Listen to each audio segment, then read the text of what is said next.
Hi ಹೆಂಗಿದ್ರಿ ಅಲ್ಲ ನಾನು ನಿಮ್ಮ ಪೂಜಾ ಕುಂದಾಪುರ. ಈ ಹೆಣ್ಣಂತದ್ದು ಅವನ ಕೈಯ ಬಸ್ಲಿ ಇವನ್ ಕೈಯ ಜಾರಿ ಹಿಡ್ಕಣೆ ಅಂತ ನಾಟಕ ಮಾಡ್ತಿತ್ತಂತ ಅನ್ಕೊಂಡ್ಬೇಡಿ ಮಾರ. ಎಂತ ಅಂದರೆ ಇವತ್ತಿತ್ತಲ್ಲ ಊರಿಂದ ಸ್ವಲ್ಪ ಬಸ್ಲಿ ಕಳಿಸಿಕೊಟ್ಟಿದ್ದ, ಫ್ರೆಶ್ ಬಸ್ಲಿ ಮನೆಗಾದಂದೇಳಿ. ಹಂಗಾಗಿ ಬಸ್ಲಿ ಸಾರು ಮಾಡುವ ಅಂತ ಅಂದ್ಕೊಂಡೆ. ಯಾರು ಬಸ್ಲಿ ಸಾರು ಖಾಲಿ ಬಸ್ಲಿ ಸಾರು ತಿಮ್ಮಕ್ಕಷ್ಟೇನು ಲೈಕ್ ಆತಿಲ್ಲ. ಹಂಗಾಗಿ ಮೀನು ಪಾಟಿ ಹಾದಲ್ಲಿ ಇತ್ತಲ್ಲ, ಅಲ್ಲಿ ಒಳ್ಳೆ ಜಾರಿ ಇದ್ದಿತ್ತು. ಜಾರಿ ಅಂದ್ರೆ ಎಂತ ಜಾರಿ ಅಂತ್ರಿ, ಅಷ್ಟು ಲೈಕ್ ಇದ್ದಿತ್ತು. ಹಂಗಾಗಿ ಜಾರಿ ತಕ ಬಂದ. ಯಾರಾದ್ರು ಜಾರಿ ಮತ್ತು ಬಸ್ಲಿ ಕಾಂಬಿನೇಷನ್ನಾಗೆ ಸಾರು ತಿಂದಿಲ್ಲ ಅಂದರೆ ಒಂದ್ಸಲ ಮಾಡ್ಕೊತೀನಿ. ಆಹಾ ಎಂತ ಟೇಸ್ಟ್ ಅಂತ್ರಿ.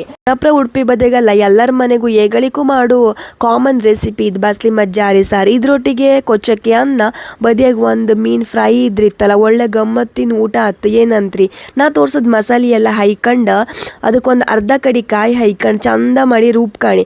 ನುಣ್ಣಗೆ ರುಬ್ಕೊಂಡ್ರ ಮೇಲೆ ಇತ್ತಲ್ಲ ಈ ಜಾರಿ ಬಸ್ಲೆಲ್ಲ ಚಂದ ಬೆಂದಿರುತ್ತಲ್ಲ, ಅದಕ್ಕೆ ಮಸಾಲೆ ಮಿಕ್ಸ್ ಮಾಡಿ ಒಂದು 10-15 ನಿಮಿಷ ಚಂದ ಸಣ್ಣ ಉರಿಯಾಗಿತ್ತಲ್ಲ ಕೊಯ್ಸಿ, ಅದಕ್ಕೆ ಸ್ವಲ್ಪ ಉಪ್ಪು ಹಾಕಿ ಚಂದ ಕೊಚ್ಚ ಕೊದ್ರ ಮೇಲೆ ಕೊಚ್ಚಕ್ಕೆ ಅನ್ನೋ ಜೊತೆ ಹಾಯ್ಕ ಉಣಿ. ಒಳ್ಳೆ ಆಯ್ತು. ಟೇಸ್ಟ್ ಹ್ಯಾಂಗಿರುತ್ತೆ ಗೊತ್ತಾ? ಟ್ರೈ ಮಾಡಿ. ವಿಡಿಯೋ ಇಷ್ಟ ಆದರೆ ವಿಡಿಯೋನ ಲೈಕ್ ಮಾಡಿ, ಹಾಗೆ ಫಾಲೋ ಮಾಡಿ, ಶೇರ್ ಮಾಡಿ.